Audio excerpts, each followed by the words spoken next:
If my story enables even just one person of any gender to consider moving out of that dark place they're in, I shall feel it worth my painful journey to arrive here and share. In this video, Anne shares her story of sexual abuse, religious abuse, coercion and abortion. I'm now, at long last, able to talk about my terrible experiences. Thank you so much for inviting this conversation. And we've obviously been in touch for about 7 or 8 months now. It's That's been correct.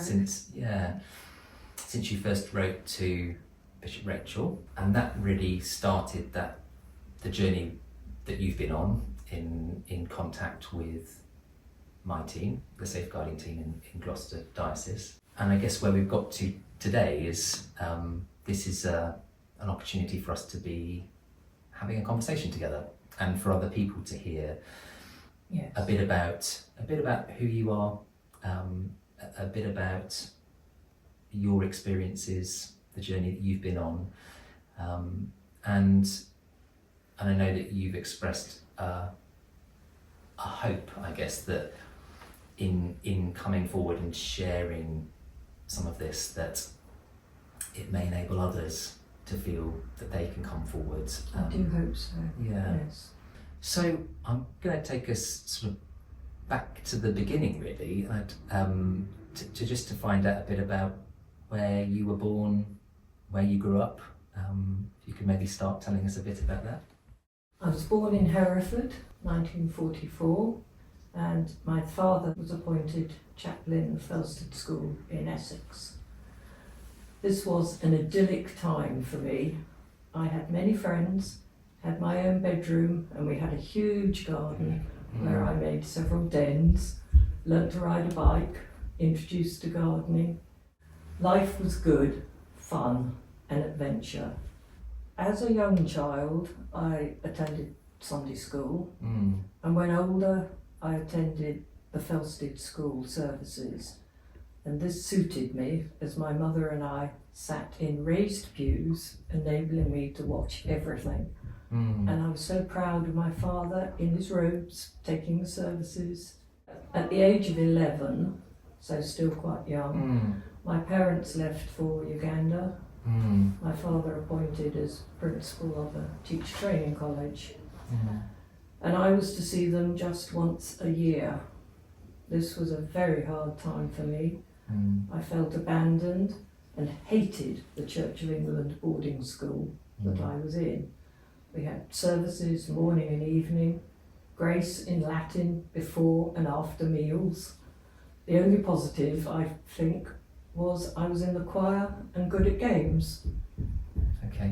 Every minute was accounted for, controlled. I think, looking back, I was already being programmed by the church. When my parents returned to the UK, my father became vicar in a Herefordshire parish. I would help to prepare for services for him. Thank you for telling me. I mean, that's quite a snapshot of your childhood and those strong connections to the church, and also that sense of resentment that you felt and abandonment, alongside those lovely memories of childhood as well. And thank you for sharing both sides of that.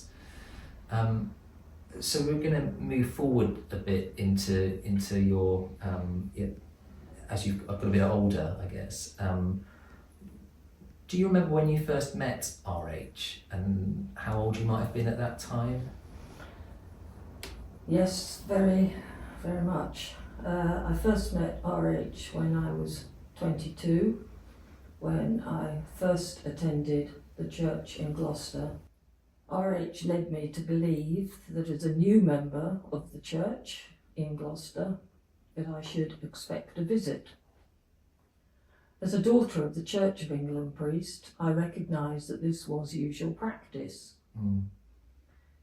His initial visit was organised for coffee and chat. My flat was a 2-minute walk from the church. Please be aware, graphic details are about to follow. His second visit, uninvited. To my horror, he exposed himself and forced me to handle him, stating, "I knew you would understand." I was young and in total shock. I could not believe nor process what had occurred. I was frightened when he visited again, when he pushed his way into the hall. He told me to kneel down on the carpet and to face away from him, which I remember I thought was odd, but still presumed, being on one's knees, we were to pray. I was totally unprepared for his action. He tore off my underwear and forcefully, anally raped me. The pain was terrible. He ordered me to remain kneeling and not look at him. I could hear him adjusting himself. He then just left me, torn physically, emotionally, and bloody.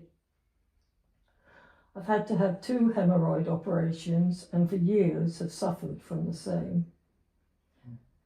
His behaviour continued over some time, always visiting me after the 10 o'clock communion service.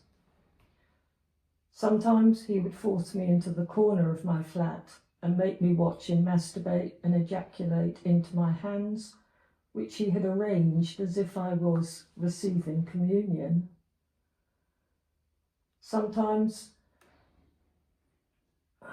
he would ejaculate into the linen used for covering the chalice and wafers. At least at these times, I was not anally raped and hurt. Then I would be expected to wash the linen. I knew how to iron and fold it correctly, as I sometimes helped my mother at the vicarage, and she taught me to respect this holy cloth.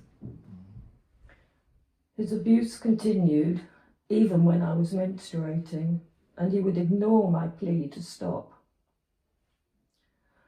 The day arrived when he locked the door, threw me on the bed, and vaginally raped me. I was still a virgin, innocent, and I just felt relief that this time wasn't so painful. Later I learnt that I was pregnant. The following days were so full of fear and lies. At the time I was working for the Church of England Adoption Agency, helping young women at their time of difficulty. This was Easter time when I learnt that I was pregnant, and staying with my parents and helping them once again to prepare the services for Good Friday and Easter Day. I cannot think of how I managed to cope with that weekend. Returning to work after the holidays, I was so sick with anxiety. I would throw up in the cathedral car park behind my parked car, hoping that no one had witnessed me. RH commanded me to have an abortion. In those days it was not lawful other than for rape. I started to learn how to lie. I lied to the GP, saying I didn't know the rapist. He was a total stranger. That was the only way I could move forward with an abortion. I lied to my colleagues and my boss in order to have sick leave. I lied to my friends, my relatives, of the nature of the operation. The hospital experience was terrible. On entering the ward, there was a book that patients had to sign and write down the reason for their operation. It was there for anyone to view. On awakening from the operation, I found leaflets on my bedside table on "Make sure your baby next time is a wanted one." I was told I was a careless, bad woman. RH collected me in my own car and I drove home. Immediately he began fondling my breasts and running his hand up my skirt. This was the day after the abortion. Even when I left Gloucester, he attempted to find me. The abortion took place on my sister's birthday, and ever since then I've tried to be bright at parties. Mm-hmm. How was I left feeling at the time of the abuse?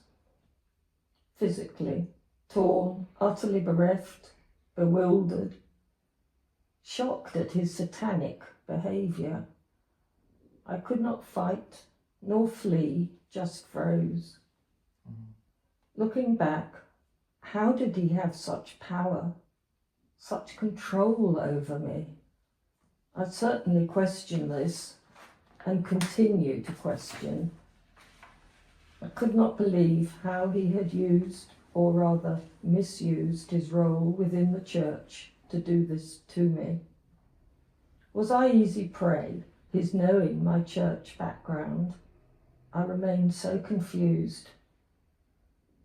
Because of the pregnancy and having to make arrangements, a lot of how I felt about the abuse had to be pushed to the back of my mind. Mm-hmm. I had to hide my emotions. I had to restart my life, living a life of lies, of guilt, of despair. My relationship and knowledge of the Church of England altered dramatically, and I had to continue pretending to my parents that I still believed. Mm-hmm. Mm-hmm. Thank you. It's very powerful hearing. Thank you. And you know what, I think important to know that power sits with you, and it might not feel like it, but it's always actually difficult to believe. Yeah. That. Yeah.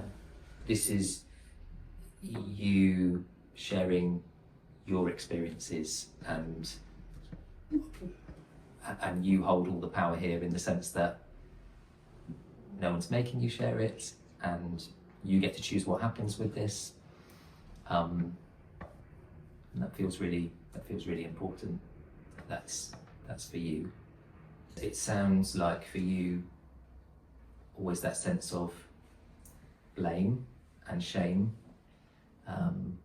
Not blame for RH, who was actually responsible and to blame, but blaming yourself as if you were somehow responsible for the awful things that happened to you. I think all victims think that. So how long was it before you first felt able to share anything with anybody about what had happened to you? I question that constantly. I don't know why. I had never talked to anyone nor reported him. I now wish that I had, but at the time I was ashamed, and like most victims, presumed it was my fault. The power of guilt.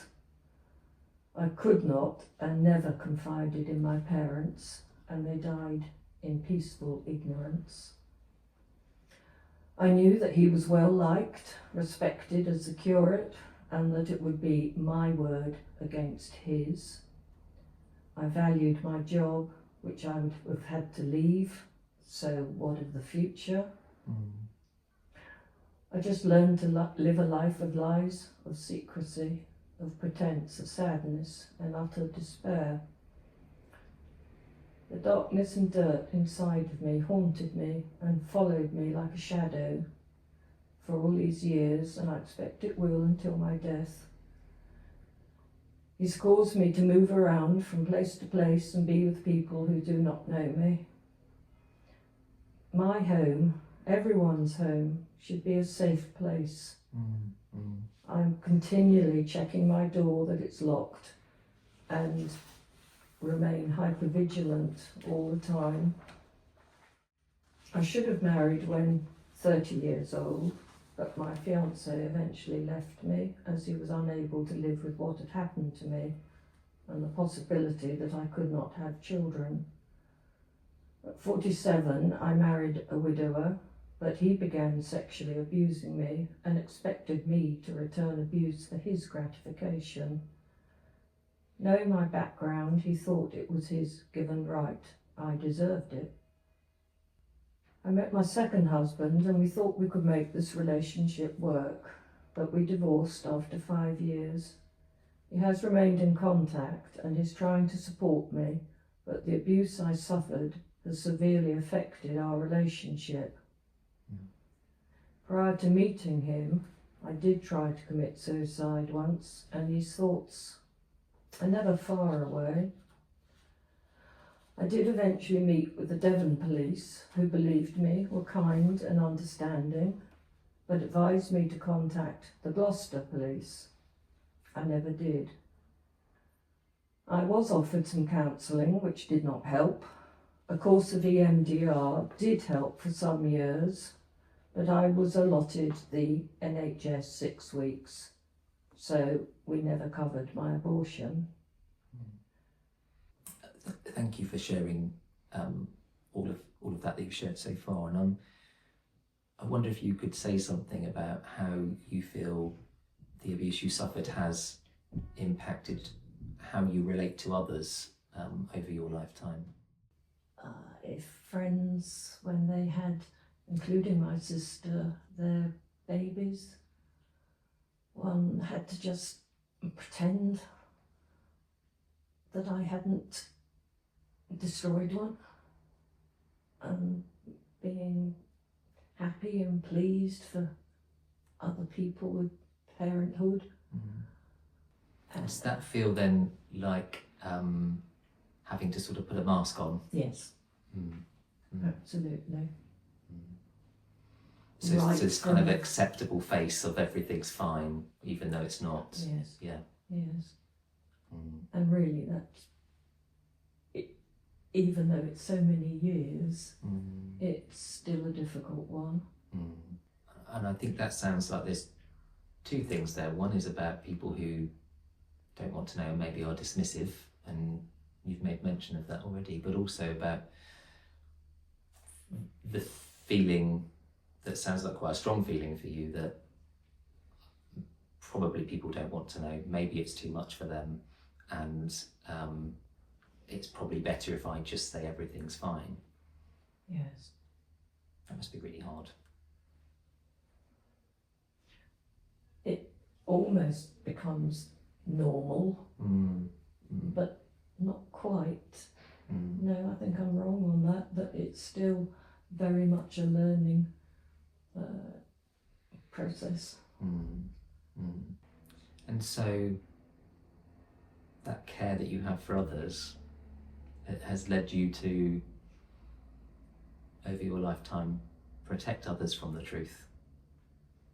Yes. When actually the one person you really needed protecting was you, and that didn't happen. It couldn't happen. And I know that victim is how you have really identified yourself as, Yes, rather than a thank survivor. you for saying that. Yes. And that's a really important part of your story, and it and in making sure we're reflecting that, that's about me wanting to honour you as a person and your story, that, as we said right at the beginning when you met with me and Bishop Rachel, you are believed and you are taken seriously, and we care about the contact and the support that is in place, because you are of value and worth, and that's what we feel. And I know that's really hard for you to kind of take that, believe that. Yes. And I know that also some of the support that you've been having more recently with holistic therapies, massage and acupuncture are a part of the beginning of that journey for you around how can I prioritise my well-being, how can I do something that takes care of me. It seems so foreign Yeah. to one, and I listen to what you're saying, Mm. and I acknowledge it, difficult to accept. I haven't felt worthy enough to be looking after myself until, I think, quite recently, in last having the holistic sort of treatment, which I'm beginning to think, yes, perhaps I am a bit worthy to. And physical touch has been a really important part of that, hasn't it? Yes. Because you've spoken about what physical touch can be like for you, and also your experience of pain in your body, and how, because of living with PTSD, how that can take you back to physically painful experiences. Very much so. I think for me, physical pain seems to often take me straight back into that Gloucester flat. How has it been for you more recently in sharing your story? Having made contact in August 2024 and receiving a letter back from Bishop Rachel expressing her deep shock and belief in my sexual abuse, I felt enabled to share my story. It was a difficult meeting for all of us, but I had prepared my victim statement, and this helped me to be unemotional. Brett and I began emailing and then had weekly telephone calls. These have helped me enormously and have been better than counselling. We met a second time, which was much easier. I've come to view Brett as professional, but also as a friend. I feel that he, although paid by the Church of England, is on my side, supporting me. A difficult role, I think. I would urge anyone requiring help to contact their local safeguard. This helped me a lot and brought me to a place of strength. I'm now, at long last, able to talk about my terrible experiences and think seriously about coming forward and speaking out. If my story enables even just one person of any gender to consider moving out of that dark place they're in, I shall feel it worth my painful journey to arrive here and share. There must be many others who remain silent. Guilt, shame, holding one back. That is what our abusers want. We must try and stop this abuse by breaking our silence. I've got to the stage of sharing, Yes. of opening up after all this time. And it seems a strange place. Yeah. And it's still a bit foreign, a bit unknown place to be in. Yes. And yet I'm glad I've done this. It had to be done. Yeah. What you've described across a lifetime, actually, it's not the abuse ended and then everything was fine. Actually, the sense of the abuse continuing and living with you in a very real sense. Yeah, it's been a hard journey, but I think that I am gaining some strength. I couldn't ever use the word power, but some strength to face what I've been through, but really in the hopes that it could help other victims to realise that in the end it's actually easier to speak out than to live a silent, quiet life of despair. I would hate for other people to wait as long as I have, until as old as I am, to seek help as much earlier. Thank you. I think that's a really powerful place to end, and I used the word power there, I've realised powerful, but I do think that that's something that, if we're thinking about how does hearing what you shared, how might it empower or enable others out there to come forwards to, I think to hear that actually it's difficult. That is my goal. Yeah. That was my first letter to Bishop Rachel, was saying to try to help and to reach out to other victims, particularly from the Church of England, but we should be looking for all victims. And I'm really pleased for you that there has been a shift in you feeling able to seek some support for yourself through the holistic therapies, because it feels like, from what you've described, that's a really significant and recent development for you in your journey as a victim. As part of my journey, yes. Thank you. Thank you.